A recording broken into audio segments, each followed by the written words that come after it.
descrédito. Archivo. La doctrina ha advertido siempre la necesidad de la suma cautela con que deben analizarse las circunstancias en que este tipo de acto se produce. Así, dice Ernesto Ure con indiscutible elegancia que «no hay delito cuando el acto acaece merced a los esfuerzos del hombre, dirigidos a despertar el instinto y a vencer la oscilante resistencia, pues más que devastar una plaza sitiada, es apoderarse de una plaza rendida».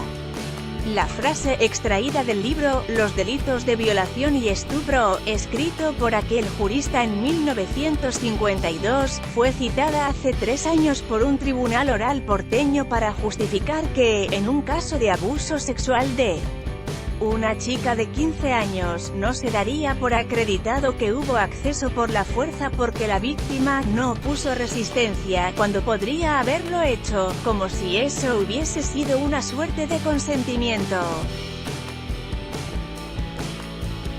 Por ese caso, el acusado, un empresario textil boliviano domiciliado en Ciudadela, solo fue condenado por estupro. En cambio, sí se lo sentenció por abuso sexual con acceso carnal de la hermana de la chica, que tenía 13 años. Tenía 29 años al momento de los hechos y llevaba a las menores a la escuela en su camioneta utilitaria. Por pedido de sus padres, estaba en pareja con la prima de las víctimas. Los abusos fueron reiterados, a tal punto que llegó a dejar embarazada a la mayor de las hermanas, a la que llevó a hacerse un aborto.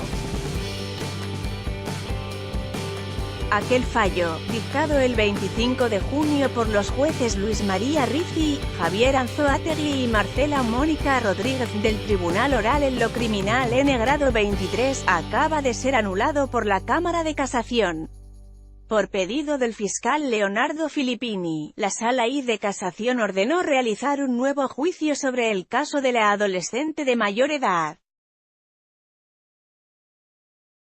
Según se difundió en el portal del Ministerio Público Fiscal, en el primer juicio el fiscal general Fabián Celiz había acusado a empresario textil por el delito de abuso sexual con acceso carnal en perjuicio de ambas hermanas.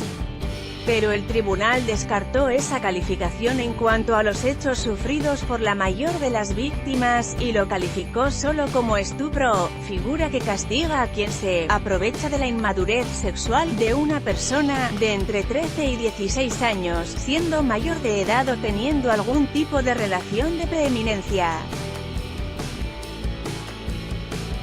El primero de los hechos reseñados en la denuncia ocurrió en julio de 2013, cuando VASC. Solo se publican las iniciales de los protagonistas para preservar su identidad. Llevaba en su camioneta YSOF a una escuela técnica de Flores y, en lugar de llegar al establecimiento educativo, entró en el hotel Alojamiento Faraón, de Gallardo 340, a 2 cuadras del estadio de Vélez Sarsfield. Allí la sometió bajo amenazas de hacerles daño a sus padres, ya que, le decía, estaba comprometido con las drogas. Para esos días sube a SC. Hizo lo mismo con JROF, que tenía 15 en esa época. Fue el mismo modus operandi. En lugar de llevarla a la escuela la condujo a un hotel, donde la forzó, también bajo la intimidación de que él trabajaba en la droga. Eso, dijo la chica, ocurrió al menos una decena de veces, hasta que se sintió rara, y le pidió al propio imputado que la llevara a un hospital, donde se confirmó que estaba embarazada. Después de decirle que si él quería le haría tener el bebé y la sacaría del país, el abusador consiguió dónde hacer el aborto, en lo de unas enfermeras del partido de Merlo. Pero las cosas no fueron tan sencillas. Las pastillas con las que la atiborraron asegurándole que pronto iba a botar el bebé, no hicieron efecto la primera vez, ni la segunda. La vencida fue la tercera. Le pusieron 8 pastillas en la cola, 3 tabletas en la boca y una inyección con más cantidad, y esa misma noche, según declaró la víctima ante la justicia, estaba sangrando. Se fue corriendo al baño y el bebé estaba en el piso, lo lavó y lo puso en una cajita. Los padres de la adolescente acercaron a las autoridades los restos del feto tiempo después, cuando se descubrió que la menor de las hermanas también estaba embarazada, pero de 8 meses y con riesgo de vida. Eso puso en marcha la maquinaria judicial que puso a VASC en el banquillo de los acusados. En la instrucción, las menores declararon en cámara y el licenciado Leandro Pablo María Legazpi, integrante de un equipo especial del Cuerpo Médico Forense encargado de las entrevistas a víctimas de abuso sexual y violencia, consideró que en términos generales, los relatos de JROF y de su hermana eran verosímiles, pero para los jueces había una sombra de duda en cuanto a la relación que unía a VASC y a la mayor de las hermanas. La chica le había dicho a su madre que el acusado, después de haber accedido sexualmente a ella, le pidió que fuera su novia. De ahí que plantearon que existía la duda de que los actos hubiesen sido consentidos, máxime cuando la adolescente le había pedido que la acompañase al médico cuando supo que estaba embarazada. El juez Anzoátegui, en su voto, sostuvo: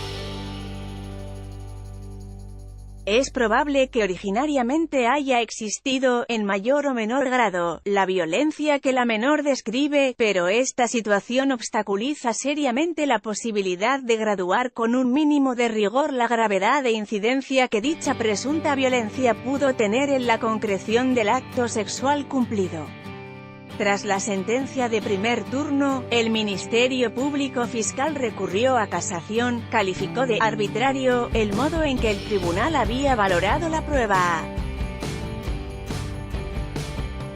Aquella cita de claro corte machista usada por el TOC 23 no pasó desapercibida. El camarista Luis García señaló que toda la decisión estaba teñida por la cita de Ure de 1952 y que ninguna metáfora bélica era adecuada para explicar una relación sexual. Resaltó: en el trato sexual no hay una contraparte objeto de conquista, no hay una plaza a tomar ni una plaza a rendir, hay un fenómeno de interacción de personas libres de consentir, en el que las palabras no son equívocas, no es no, nunca, sí, ni tal vez. Los camaristas de la sala y de casación consideraron que el tribunal no se había tomado en serio su deber de oír a la niña, conforme las previsiones de la Convención por los Derechos del Niño, dado que no había realizado un examen exhaustivo de la declaración y, en vez, se había limitado a afirmar supuestas contradicciones. El portal del Ministerio Público Fiscal resaltó que en relación con la supuesta ausencia de resistencia eficaz, valorada por el TOC 23 a la hora de exculpar al acusado de la violación sobre la mayor de las víctimas, el juez García opinó que respondía al estereotipo machista según el cual si las mujeres no se resisten denodadamente quieren decir sí, o tal vez. A partir de ese análisis y de otros datos objetivos que habían sido ignorados por el tribunal oral, el camarista concluyó que la crasa omisión de valoración configura un supuesto de arbitrariedad de la sentencia. En definitiva, un fallo que debía ser, sin remedio, anulado.